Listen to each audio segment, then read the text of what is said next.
सर्वप्रथम press freedom day पर आप सब पत्रकार भाइयों को हमारी तरफ से बहुत बहुत मुबारकबाद है।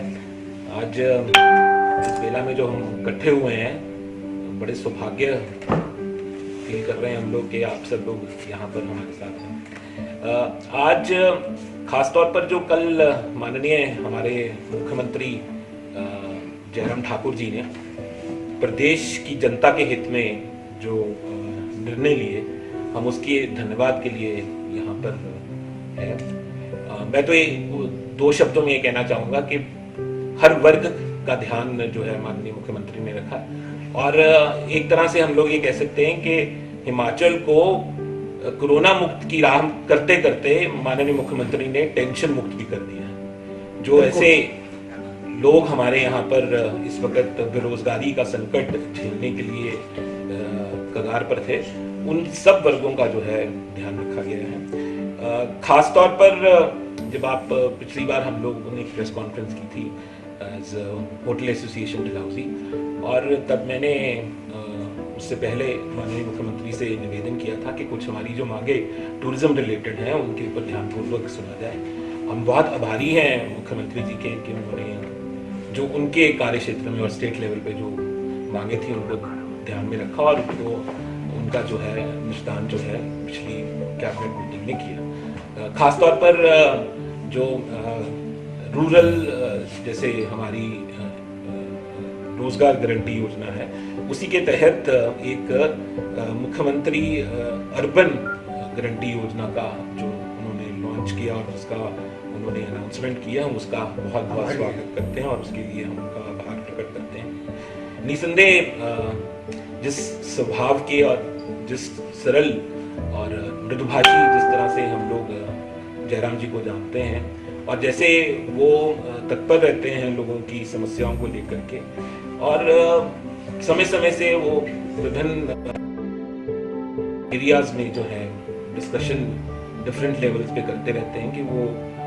हर वर्ग का किस तरह से ध्यान रखे सके। और उसी के चलते जो ये रोजगार गारंटी योजना जो इन्होंने अब लॉन्च की है फॉर शहरी, इसके लिए हम बहुत बहुत आभारी हैं। इसके अंतर्गत उसके अलावा जो बिल्डिंग और कामगार एम्प्लॉयज योजना है, उसके तहत भी प्रावधान किए गए हैं, और मनरेगा के अंदर तो आपने ऑलरेडी देखा ही है, और मनरेगा के कार्य जो है हमारे विभिन्न पंचायतों में शुरू हो गए हैं, और उसके सेंटर में जो स्कीम्स यहाँ पर आई और उनका जो जिसको कहते हैं कि एकदम जो लेवल है वो ग्राउंड लेवल तक पहुंची और लोगों को उसका राहत मिली है, उसके हम बहुत बहुत धन्यवादी हैं। मैंने मुख्यमंत्री से जब ये बात की थी तो हम लोगों ने चाहा था कि टूरिज्म जो एक बैकबोन है हमारी इकॉनमी के मेन स्टे का, तो उसके लिए तुरंत राहत दी जाए। उसके चलते माननीय मुख्यमंत्री ने जो हमारे स्टेट सब्जेक्ट था उसके अंदर जो ये डिमांड चार्जेस थे बिजली के, उनको उन्होंने 6 महीने के लिए रद्द कर दिया है, और हम लोग सारे एसोसिएशंस और जो हमारी स्टेट फेडरेशन है हम उनके बहुत धन्यवादी हैं।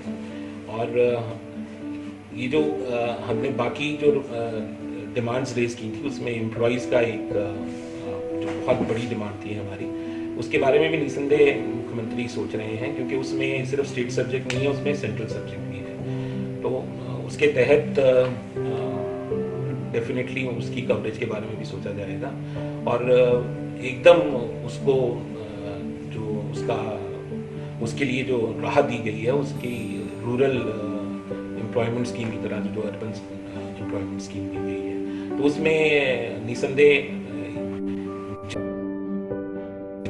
अर्बन एरियाज में हैं, चाहे वो दुकानदार हैं, चाहे वो दुकानदार की एम्प्लॉयज़ हैं, चाहे घोड़े वाले हैं, चाहे वो रेस्टोरेंट और टैक्सियों वाले हैं, चाहे अन्य ऐसे जो लोग हैं जिनको एकदम टूरिज्म के कारण प्रॉब्लम पड़ी है, हम लोग उनसे दोबारा रिक्वेस्ट करेंगे कि इस कैटेगरी को भी उसमें कवर किया जाए। इसके साथ साथ जो टूरिज्म इंफ्रास्ट्रक्चर डेवलपमेंट के लिए एकदम के उन्होंने जो 15 करोड़ का प्रावधान रखा है, वो सिर्फ डिमांड चार्जेस को ही कवर नहीं करेगा, उसके अंदर जितना जितना जब जब जैसे ज़रूरत पड़ेगी विभिन्न टूरिज्म क्षेत्र में उसकी कवरेज के लिए भी काम किया जाएगा। और हम सबसे ज़्यादा इस बात के आभारी हैं कि जैसे ही उनको इन सब चीज़ों का ग्राउंड लेवल पे पता चला और उन्होंने एक कमेटी फॉर्म की, इकोनॉमिकल उत्थान कमेटी है, और उसके चलते जो इकोनॉमिक प्रॉब्लम्स पूरी स्टेट को फेस हो रही हैं, ये कोविड-19 के बंद होने के कारण जो इकोनॉमिकल प्रॉब्लम्स आ रही हैं, उसके लिए भी ये कमेटी बनाई गई है, जिसमें महेंद्र सिंह जी हमारे चेयरमैन होंगे और गोविंद सिंह ठाकुर मिनिस्टर जो हैं वो भी उसके मेंबर हैं, और विक्रम ठाकुर इंडस्ट्री मिनिस्टर भी उसके मेंबर हैं। और निश्चित तौर पर समय समय से वो डिफरेंट वर्गों से इसके बारे में पूछते रहेंगे, और जो जो कमियां जहाँ पे रह गई हैं उसके बारे में भी सोचा जाएगा, और उनके बारे में भी कोई ना कोई कार्य डेफिनेटली किया जाएगा। जी सर, जो डिमांड चार्जेस छोड़े हैं बिजली के आपकी केंद्र सरकार ने, उससे जिला चंबा में अप्रॉक्सीमेट कितने होटलियर्स लाभान्वित होंगे? वो ऑल ओवर जब हमने बात की थी तो ऑर्गेनाइज्ड और अनऑर्गेनाइज सेक्टर में तकरीबन 6000 के करीब होटलियर्स हैं। तो आप ऑर्गेनाइज सेक्टर की बात करें तो जो रजिस्टर्ड हैं वो पूरे हिमाचल में 3800 के करीब है। और अगर चंबा जिले की बात करें तो डलहौजी में 170 यूनिट्स हैं, जिसमें होटल्स भी हैं और गेस्ट हाउसेज भी हैं और होम स्टेज भी हैं, जबकि होम स्टेज इसमें नहीं कवर होते थे। मैं एक बात यहाँ पर क्लियर करना चाहूँगा, जो डिमांड चार्जेस हैं this cover for all commercial establishments, it is not only for hotels. तो मेरे ख्याल से ये एक बड़ी भ्रांति जो फैली हुई, हमने जब ये मांग की थी तो डिमांड चार्जेस में जिसकी भी वो पर्टिकुलर किलोवाट्स के ऊपर आती है, वो मेरे ख्याल से 15 या 20 किलोवाट के ऊपर, तो उसमें जितने भी यूनिट्स हैं, चाहे वो आपके कोई इंडस्ट्रियल स्मॉल यूनिट्स हों, चाहे वो कुछ आपकी फ्लोर मिल्स हों, या अन्य ऐसे कोई संस्थान हो जिसमें वो कमर्शियल एक्टिविटीज़ रहती हैं, वो सब कवर है, सिर्फ होटल्स ही नहीं है। तो ये एक बहुत बड़ी राहत है जो एकदम दी गई है। जैसे मैंने पहले भी आपसे कहा था कि ये तकरीबन 25 से 30-40 हज़ार रुपया जो बिल एक्स्ट्रा बनता है हमारी कंजम्पशन से ऊपर, उसको ये कवर किया गया।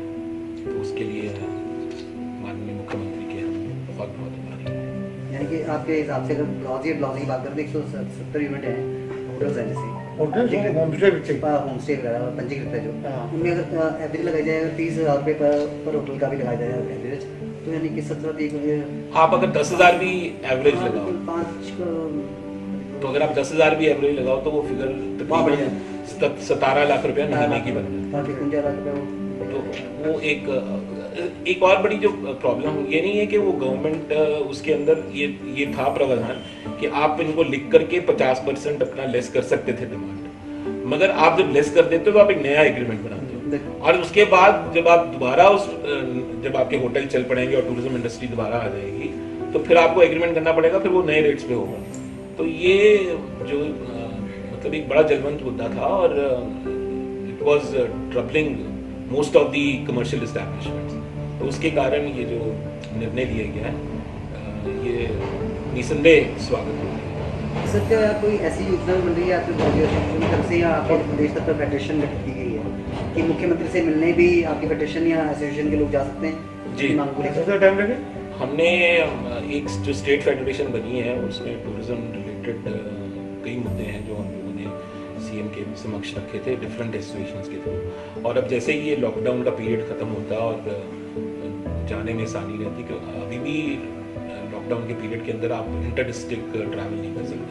तो ये जैसे ही ये ख़त्म होता है तो एक एसोसिएशन का जो स्टेट फेडरेशन का इंडिया वो जा करके सर, ये जो डिमांड चार्जेस 6 महीने के लिए किए गए हैं तो किस डेट से लागू होंगे? ये 1 अप्रैल से 1 अप्रैल 2020 से लागू होंगे for next 6 months to come. और अगर ज़रूरत पड़े तो इनको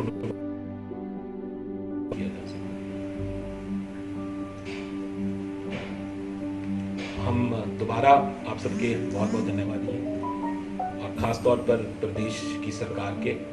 और मैं आज मेंशन करना चाहूँगा कि इसमें एडमिनिस्ट्रेटिव सर्कल जो है हिमाचल में, तो जो हमारे अफसर हैं उन्होंने भी बहुत सहानुभूति हमारे को हर लेवल पे सुना। उनमें जो IAS ऑफिसर्स हमारे सेक्रेटरी लेवल के हैं और उसके साथ साथ जो सरकार में जो गवर्नमेंट को रिप्रेजेंट करते हैं उन लोगों ने भी इसके बारे में बहुत ध्यानपूर्वक देखा। सबसे बड़ी खुशी की बात यह है कि पूरे हिमाचल में हर वर्ग का ध्यान रखा गया है। इस वक्त कोई ऐसा वर्ग नहीं है जो अछूता रह गया हो, चाहे वो ट्रेडर्स हैं, चाहे वो टूरिज्म रिलेटेड हैं, चाहे वो अन्य लोग हैं, उन सबको इसमें कवर किया गया।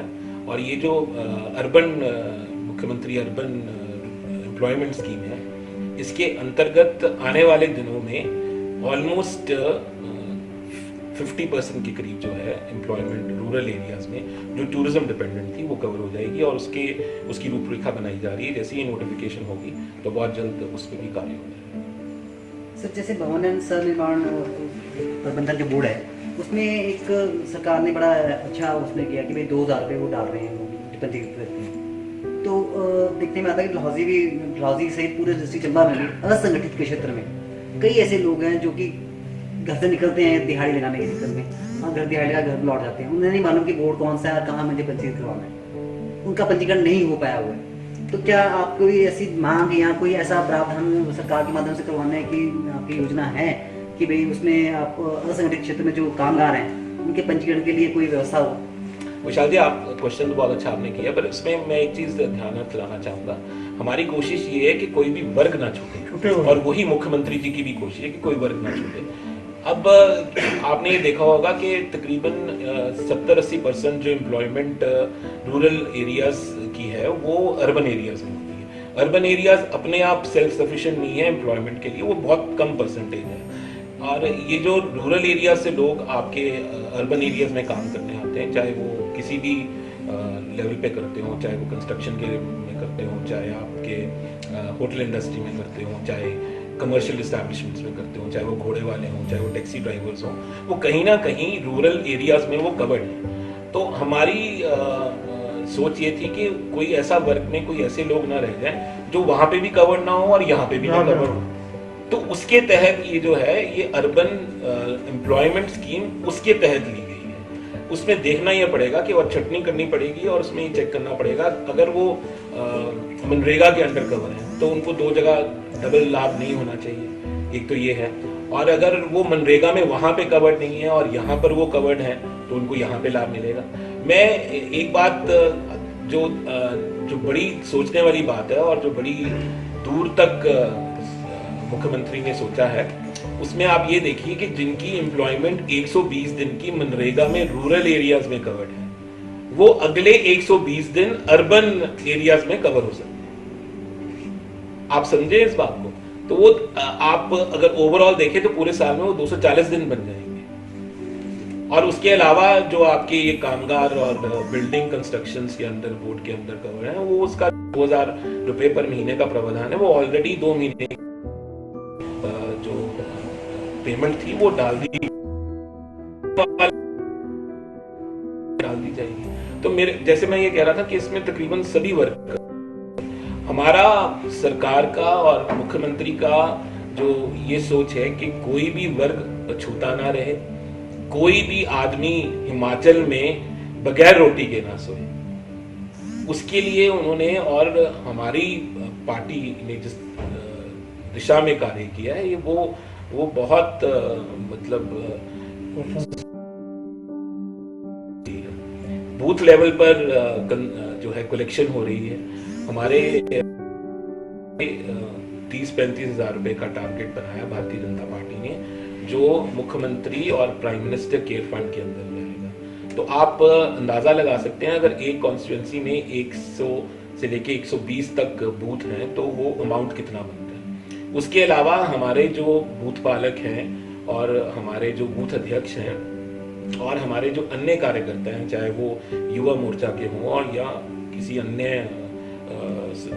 ऑर्गेनाइजेशन से हो बीजेपी के अंडर, वो अपने लेवल पर जरूरतमंदों को राशन पहुंचाने का, पका हुआ खाना पहुंचाने का और कपड़े वगैरह का भी इंतजाम कर रहे हैं। तो ये एक सिर्फ सरकारी लेवल तो जो है वो तो हो ही रहा है, उसके अलावा पार्टी लेवल पे भी मुख्यमंत्री और हमारे जो प्रदेश अध्यक्ष हैं बिंदल जी और राष्ट्रीय अध्यक्ष नड्डा जी, उन्होंने एक बड़ी सोच समझ करके इसको कवर करने की कोशिश की है ताकि कोई भी वर्ग जो है हिमाचल में ये छूटा ना रहे। और हमारे लिए बड़े सौभाग्य की बात है कि हमारे जो राष्ट्रीय अध्यक्ष हैं नड्डा जी वो भी ग्राउंड रियलिटी तक है।